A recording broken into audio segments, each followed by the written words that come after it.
नमस्कार। बहुत स्वागत है आप सबका एक बार फिर से हमारे यूट्यूब चैनल के ऊपर। दोस्तों, आज के कार्यक्रम में हम एक 18 वर्ष नौजवान की जन्म कुंडली का विश्लेषण करने जा रहे हैं, जिनके पिताजी ने मुझे इनके बर्थ डिटेल्स शेयर किए हैं और ज्योतिष के माध्यम से अपने संतान के जीवन से जुड़े हुए प्रश्नों के उत्तर जानना चाहते हैं। साथ ही साथ चाहते हैं कि मैं इनकी कुंडली का पूर्ण विश्लेषण करूं। आगे बढ़ने से पहले हर बार की तरह आप सबसे निवेदन है, यदि अभी तक आपने हमारे चैनल को सब्सक्राइब नहीं किया है तो आपसे सब्सक्राइब कर दें और बेल आइकन को दबाना ना भूलें। यदि आप भी कुंडली विश्लेषण कराना चाहते हैं तो स्क्रीन के ऊपर दिए गए व्हाट्सएप नंबर के ऊपर आप मुझसे संपर्क कर सकते हैं। सीधे आ जाते हैं आज के इस कार्यक्रम के ऊपर और इनके बर्थ डिटेल्स को आप सबों के समक्ष रख देता हूं। 4 मई 2003 को इनका जन्म हुआ है। जन्म का समय है सुबह के 6:24 और जन्म का स्थान है दिल्ली। प्रश्नों की बात की जाए तो कहते हैं कि लगन कमजोर है क्योंकि लगन 1 डिग्री का है, तो इसका क्या परिणाम होगा और क्या उपाय किया जाए। कहते हैं कि गुरु मंगल शुक्र उच्च का है, उसका क्या प्रभाव होगा। गुरु मंगल की दृष्टि मतलब जो कुंडली में चीजें हैं वो तो मैं बताऊंगा ही। इसके अलावा इन्होंने पूछा है कुंडली में योग दुर्योग, शिक्षा एवं रोजगार के बारे में पूछा है, स्वास्थ्य के बारे में, आयु के बारे में, मैरिज के बारे में, संतान के बारे में, कई सारे इनके प्रश्न हैं और एक एक करके चलेंगे आखिर में इनके प्रश्नों के ऊपर। सबसे पहले समझें तो इनकी कुंडली 2 नंबर से शुरू होती है। 2 नंबर यानी कि वृषभ लगन की कुंडली बन जाती है और चंद्रमा भी लगन में ही विराजमान है, यानी कि हम कह सकते हैं कि इस जातक की कुंडली वृषभ लगन एवं वृषभ राशि की है। हम चलेंगे एक एक करके ग्रहों के ऊपर, लेकिन उससे पहले जो कुंडली का सार है वो मैं आप लोगों को दे देना चाहता हूँ। जिनकी भी ये पत्रिका है, ये जातक आत्मविश्वासी होगा, आत्मविश्वास से भरपूर होगा ऐसा दिखता है। कंपटीशन में सफलता मिलने की संभावना बहुत बढ़िया नजर आ रही है। जन्म स्थान से दूर जाने की संभावना है। विदेश जाते हैं तो वहां पर भी अच्छी सफलता इनको देखने को मिल सकती है। चूंकि मैंने कहा ही कि जन्म स्थान से दूर जाने के योग हैं, तो विदेश वगैरह या स्वदेश में ही जन्म स्थान से दूर जाएंगे तब भी इनको लाभ मिल जाएगा। जीवन में भाग दौड़ नजर आती है, पैसा रहेगा और मान सम्मान की भी काफी प्राप्ति होगी, ये नजर आ रहा है कुंडली के माध्यम से। अस्पताल से आय के योग हैं, यानी मेडिकल फील्ड में जाने की संभावना दिखती है। दीर्घ आयु है, बहुत अच्छी बात है कि इनकी आयु बढ़िया दिख रही है।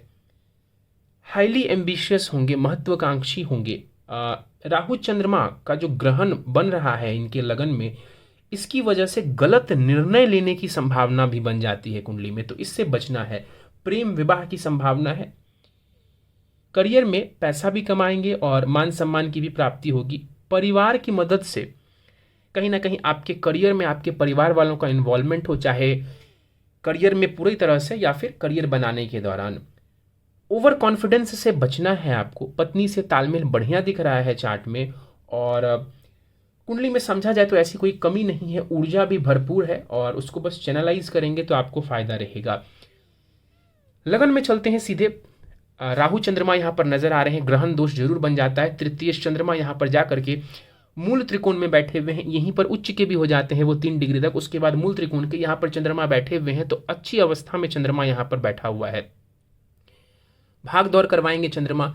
राहु यहाँ पर बैठे हुए हैं, राहु यहाँ पर आपको महत्वाकांक्षी बनाने वाले होंगे, बड़े बड़े सपने दिखाएंगे और डेफिनेटली आप उन सपनों के पीछे जाएंगे भी और आपको जाना भी चाहिए। यहाँ पर राहु तब तक अच्छा है जब तक कि आप ओवर कॉन्फिडेंस में नहीं आते हैं। ओवर कॉन्फिडेंस में नहीं आते हैं तो ये राहु आपके लिए अच्छा है।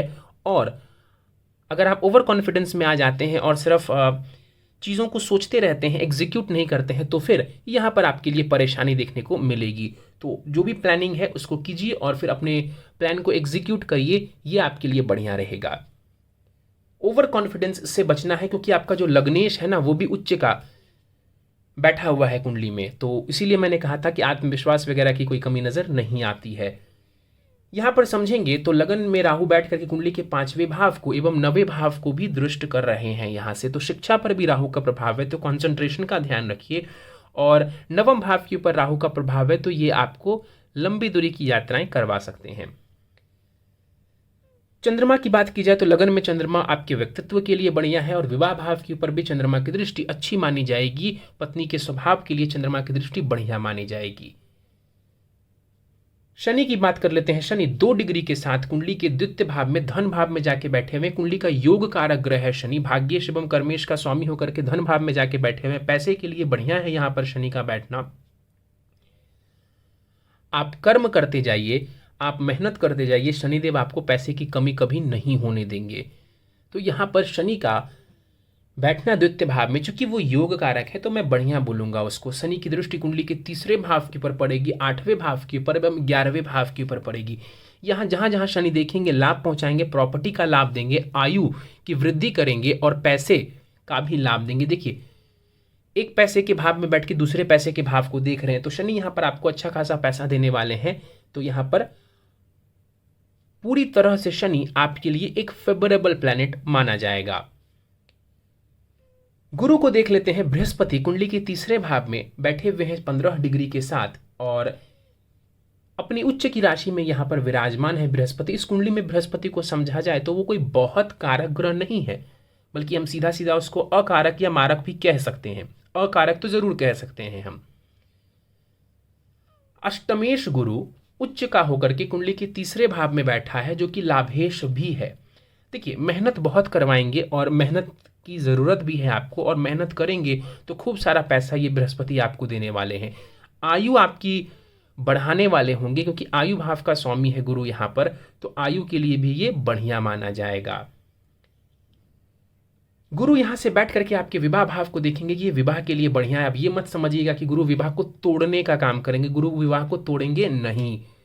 गुरु भाग्य भाव को देखेंगे तो भाग्य में भी आपको उन्नति ही देने वाले होंगे, उसमें भी कोई नुकसान नहीं करवाएंगे। हाँ, अब मान लीजिए कि ये कुंडली होती कोई ऐसे लगन में जहां गुरु योग कारक होते तो बहुत ज्यादा लाभ कराते, उतना लाभ यहां पर नहीं देंगे, बट स्टिल ये आपको नुकसान नहीं पहुंचाएंगे। अपने घर को देखेंगे अपनी नवी दृष्टि से तो पैसा ये देने वाले होंगे आपको। केतु कुंडली के सप्तम भाव में बैठे हुए हैं।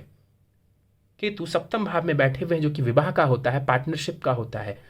तो सप्तम भाव राहु केतु एक्सिस में आ गया है, तो सबसे पहले तो इसको देख करके आपको डरने की आवश्यकता नहीं होनी चाहिए कि राहु केतु एक्सिस में आ गया मेरा विवाह तो लाइफ खराब हो गई या मैरिड लाइफ खराब हो गई।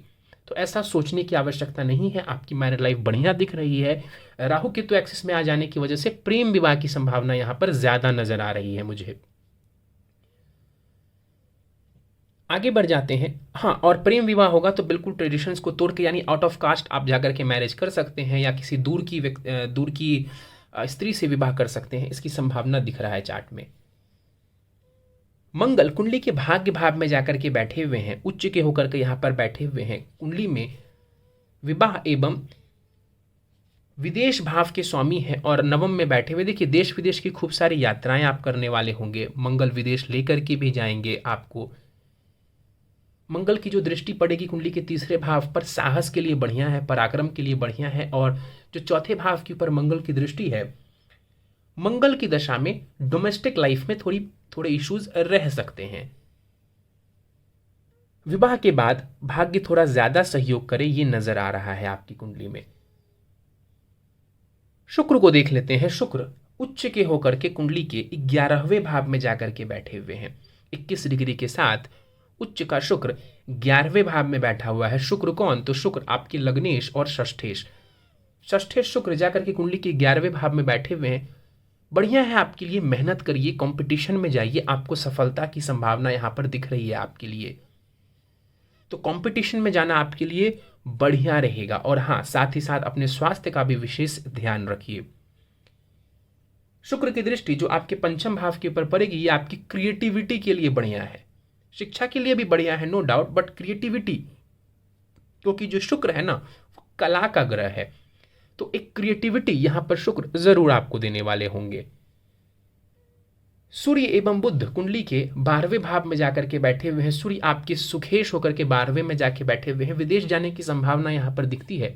और शिक्षा के भाव का स्वामी जो बुध है ना, वो भी जाकर के व्यय भाव में बैठा हुआ है, जो कि धनेश भी है, इस कुंडली का अस्त भी है और वक्री भी है। अस्पताल के माध्यम से या अस्पताल के थ्रू या विदेश के थ्रू आप अपनी शिक्षा पूरी करिए, आपके लिए बेहतर रहेगी स्थिति, और पैसा भी वहां पर आप जाकर के कमा सकते हैं। इन माध्यमों से जुड़ करके आपके लिए ये अच्छा दिख रहा है चार्ट में। आपकी दशाओं के ऊपर अगर हम चले, हाँ, इन दोनों ग्रहों की दृष्टि जो छठे भाव के ऊपर पड़ रही है, खास करके बुध की, ये कंपटीशन के लिए बढ़िया मानी जाएगी। राहु की दशा फिलहाल आपको चल रही है जो कि 24 अप्रैल 2033 तक रहने वाली है। तो अभी लंबी है राहु की दशा। राहु में फिलहाल आपको शनि की अंतर्दशा है जो कि 6 अप्रैल 2023 तक है। तो एक वर्ष कंप्लीट, लगभग एक वर्ष आपको राहु की महादशा में शनि की अंतर्दशा चलने वाली है। देखिए, यह समय कोई बुरा नहीं है, समय अच्छा है। लेकिन इसके बाद जो राहु में बुध का समय आएगा ये भी अच्छा नजर आ रहा है, खास करके शिक्षा के लिए। तो समय अभी भी बढ़िया है आपके लिए, और आने वाला जो समय है वो भी आपके लिए बढ़िया है। फोकस के साथ काम करिए, फोकस रहना बहुत जरूरी है। आपके हम प्रश्नों को ले लेते हैं। आपने पहला प्रश्न पूछा है, लगन का कमजोर होना, 1 डिग्री का होना, उसका प्रभाव एवं उपाय। पहली बात तो ये कोई दुर्योग है नहीं कि आपका लगन 1 डिग्री का है, या कोई भी ग्रह कुंडली में 1 डिग्री का है या 2 डिग्री का है तो वो दोष है। पहली बात तो ये बात अपने दिमाग से निकाल लीजिए, ऐसा कुछ भी नहीं होता है। अगर फिर भी आपको लग रहा है कि मैं गलत कह रहा हूँ तो जरा निकाल करके देख लीजिएगा कि चंद्रमा कितने डिग्री पर उच्च के होते हैं और मंगल कितने डिग्री पर उच्च के होते हैं। चंद्रमा 3 डिग्री पर उच्च का होता है, मंगल 28 डिग्री पर परम उच्च के होते हैं। तो अगर डिग्री ही सब कुछ होता तो 28 डिग्री पर तो उच्च के नहीं होते, सारे के सारे ग्रह 15 डिग्री पर ही उच्च के हो जाते। तो डिग्री से इतना ज्यादा बल में कोई फर्क नहीं पड़ता है, तो उपाय की भी आवश्यकता नहीं है। गुरु मंगल शुक्र उच्च के हैं। देखिए, कुंडली में बहुत सारे ग्रह उच्च के हैं। अगर मैं शनि और बुध को छोड़ दूं तो लगभग सारे ग्रह, अगर हम राहु केतु को भी उच्च का मान लें, जो कि मान लेना चाहिए, तो 7 ग्रह, 9 में से 7 ग्रह उच्च के हैं। बहुत खूबसूरत है ये चार्ट देखने में, और निश्चित रूप से पोटेंशियल है आपके अंदर, कोई इसमें दो राय नहीं है। मेरे पास जब भी ये चार्ट आता है तो मैं बोलता हूँ, इस तरीके का जब चार्ट आता है तो मैं बोलता हूँ कि ओवर कॉन्फिडेंस में मत आइए। ओवर कॉन्फिडेंस ही सबसे ज़्यादा आपको परेशानी दे सकता है। जहाँ पर भी फंसे किसी और से पूछ लेंगे, किसी और से सलाह ले लेंगे, अपने पिता से सलाह ले लेंगे, किसी बड़े से सलाह ले लेंगे तो आपके लिए बेहतर रहेगा। पिता से सलाह लेना आपके लिए काफ़ी ज़्यादा अच्छा रहेगा। तो ओवर कॉन्फिडेंस में मत आइए, वहां पर आपको प्रॉब्लम हो जाएगी। गुरु मंगल उच्च के होंगे, शुक्र उच्च के हैं, क्या रिजल्ट है मैंने एक एक करके आपको सबके बारे में बता ही दिया है। विशेष रूप से इन्होंने पूछा है कि गुरु मंगल की दृष्टि एक दूसरे पर होने का प्रभाव क्या माना जाएगा। देखिए, गुरु मंगल दोनों उच्च के भी हैं और दोनों एक दूसरे पर दृष्टि भी डाल रहे हैं। ये बहुत अच्छा माना जाता है हर चीज के लिए, हर चीज के लिए ये बढ़िया माना जाता है। अगर कोई आध्यात्मिक व्यक्ति है तो ये अध्यात्म के लिए बढ़िया है। अगर कोई व्यक्ति मेहनत करके कुछ बड़ा अटेन करना चाहता है, कुछ भी किसी भी क्षेत्र में जाना चाहता है, तो उसके लिए भी ये बढ़िया है। क्यों? क्योंकि मंगल आपकी ऊर्जा है, गुरु ज्ञान है। अगर ऊर्जा है आपकी उच्च का ऊर्जा, यानी कि ऊर्जा अबंडेंट मात्रा में है और उस पर गुरु की दृष्टि है, गुरु का ज्ञान है, इसका मतलब है कि ऊर्जा सही दिशा में जाएगी, तो जो चाहेंगे वो हासिल कर लेंगे आप। तो गुरु मंगल का जो परस्पर दृष्टि संबंध है ये आध्यात्मिक उन्नति के लिए बढ़िया है, और वैसे भी जीवन के हर क्षेत्र के लिए इसको तो एक विशेष नाम दिया जाता है, गुरु मंगल राजयोग। गुरु मंगल राजयोग का नाम इसको दिया जाता है। ये सभी चीजों के लिए बढ़िया है क्योंकि ऊर्जा की आवश्यकता सभी चीज में है, और उस पर ज्ञान, उस पर गुरु का ज्ञान मिल गया तो ये जबरदस्त स्थिति है। अगला सवाल आपने पूछा, कुंडली के योग या दुर्योग। योग में दामिनी योग भी है। दामिनी योग जो है इसका फायदा ये है कि आपकी प्रसिद्धि के लिए और पैसे के लिए ये बढ़िया होता है। दुर्योग की जहां तक बात है, ग्रहण योग, आप भी समझ रहे हैं कि ग्रहण योग यहां पर बन रहा है और वो सही नहीं है। गलत निर्णय लेने से बचिए। जहां पर डाउट हो किसी से सलाह ले लीजिए, यही बेस्ट रेमेडी है आपके लिए। शिक्षा के बारे में जानना चाहते हैं, देखिए, पंचमेश जाकर के 12वें भाव में बैठा हुआ है। मेडिकल से जुड़ी शिक्षा या विदेश के थ्रू शिक्षा लेना आपके लिए ज्यादा बेहतर नजर आ रहा है। रोजगार कैसा रहेगा? बढ़िया रहेगा, पैसा कमाएंगे, परिवार वालों का सपोर्ट रहेगा, परिवार वालों से सपोर्ट लेकर के करियर का निर्माण करिए, आपके लिए फायदा रहेगा। स्वास्थ्य एवं आयु के बारे में जानना चाहते हैं, ध्यान रखिए, कोई विशेष परेशानी तो नहीं है, लेकिन फिर भी मैं आपको बोलूंगा स्वास्थ्य का ध्यान रखिए। मैं लापरवाही बरतने की उसमें आपको नहीं दूंगा, आपको यही सलाह दूंगा कि लापरवाही मत बरतिए, अपने स्वास्थ्य का ध्यान रखिए। आयु के बारे में पूछा है, पहले ही बोला कि दीर्घ आयु है कुंडली में, कोई ऐसी दिक्कत नहीं दिख रही है। जीवन साथी कैसा रहेगा? बढ़िया होंगे इनके जीवन साथी। दबने वाले नहीं होंगे, इनके जीवन साथी भी दबने वाले नहीं होंगे, वो भी इनसे कम से कम तो नहीं होंगे, अगर ज़्यादा नहीं तो कम भी नहीं होंगे, क्योंकि मंगल वाली पर्सनालिटी होंगी इनकी वाइफ, तो कम तो नहीं होंगी इनसे। तो ये देखने की आवश्यकता है, इनसे एक कदम आगे रहे ये संभव है, एक कदम पीछे रहे ये संभव नहीं होगा। और वैसे मुझे ये दिख रहा है कि आपस में तालमेल बढ़िया रहेगा। देखिए, अगर मान लीजिए कि मान लेते हैं एक पल के लिए इनकी पत्नी गुस्से वाली है, तो क्या गुस्से वाले लोग बुरे होते हैं? नहीं, वो कई बार अपना चलाना चाहते हैं बस। तो इनके साथ भी यही हो सकता है, पॉसिबिलिटी है। और पत्नी के साथ तालमेल अच्छा दिख रहा है। लगन में ग्रहण योग है, किसकी शांति कराई जाए, राहु की या चंद्रमा की? शिव जी की पूजा करिए, वही बहुत है। इसके बाद इन्होंने संतान के बारे में पूछा है। अभी तो इनको करियर में जाने दीजिए, करियर में कुछ बनने दीजिए, फिर विवाह होने दीजिए, फिर संतान का प्रश्न आए तो ज़्यादा बेहतर रहेगा। विवाह कब होगा? अभी समय है काफ़ी, अभी काफ़ी समय है। उसमें भी जाना एक एक करके दशाओं में कोई ज़रूरत दिखती नहीं है मुझे। 18 वर्ष के हैं केवल, अभी समय है, बहुत शीघ्र विवाह करने की ज़रूरत नहीं है, ये ज़रूर मैं आपको कह देता हूँ। तो अभी काफ़ी समय है विवाह में। राहु का प्रभाव विवाह भाव के ऊपर कैसा रहेगा? मैंने कहा कि राहु की तो एक्सिस जो आपको दिख रही है विवाह भाव के ऊपर, लगन के ऊपर, इसका प्रभाव विवाह पर क्या रहेगा? तो प्रेम विवाह की संभावना ज़्यादा दिखती है, और लव कम अरेंज मैरिज ये मुझे दिख रहा है इनके चार्ट में। नवांश कुंडली के ऊपर अगर हम चलें तो नवांश कुंडली भी इनकी ठीक दिख रही है। शनि वहां पर उच्च के बैठे हुए हैं, इसका मतलब जो कुंडली का सबसे शुभ ग्रह है उसके पास बलाबल बहुत ज़्यादा मौजूद है, तो ये एक बढ़िया स्थिति है। विवाह का जहाँ तक प्रश्न है, D9 से हम विवाह को जरूर देख लेना चाहिए हमें।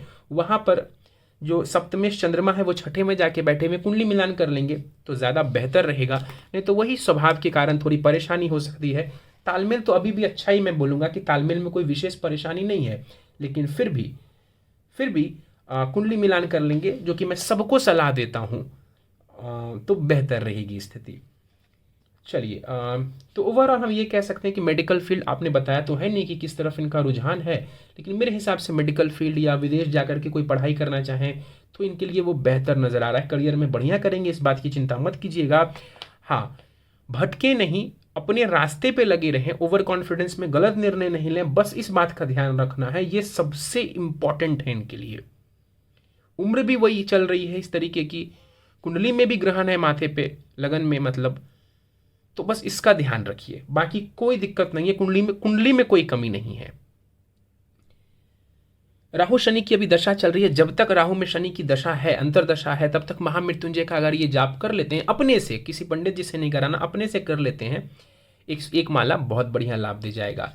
शिक्षा में सफलता हेतु गणेश जी की आराधना करिए, बढ़िया लाभ दे जाएगा आपको। ग्रहण दोष, जैसा कि आपने पूछा भी है कि किसकी शांति कराएं, मैं बोलूंगा सोमवार के सोमवार शिवलिंग पर जल दूध से अभिषेक करिए, ये आपके लिए बढ़िया है। अगर ज़्यादा तकलीफ आती है उसमें थोड़े काले तिल भी डाल करके आप अभिषेक करिए, आपको फ़ायदा रहेगा। फिलहाल उसकी शांति कराने की ज़रूरत नहीं है। कोई बहुत मेजर परेशानी है तो आप बताइएगा, अदरवाइज फिलहाल मैं आपको वो रेकमेंड नहीं करूँगा। चलिए, तो दोस्तों ये था इस 18 वर्ष नौजवान की जन्म कुंडली का विश्लेषण। उम्मीद है आपको हमारा यह कार्यक्रम पसंद आया होगा। कार्यक्रम पसंद आया तो आप इसे लाइक कर दें, चैनल सब्सक्राइब नहीं किया तो आपसे सब्सक्राइब कर दें, और बेल आइकन को दबाना ना भूलें। यदि आप सब इसी प्रकार अपने कुंडली का विश्लेषण कराना चाहते हैं, मुझसे संपर्क करना चाहते हैं, तो स्क्रीन के ऊपर दिए जा रहे व्हाट्सएप नंबर के ऊपर आप मुझसे संपर्क कर सकते हैं। इस वीडियो में फिलहाल इतना ही। आप सभी का बहुत बहुत धन्यवाद।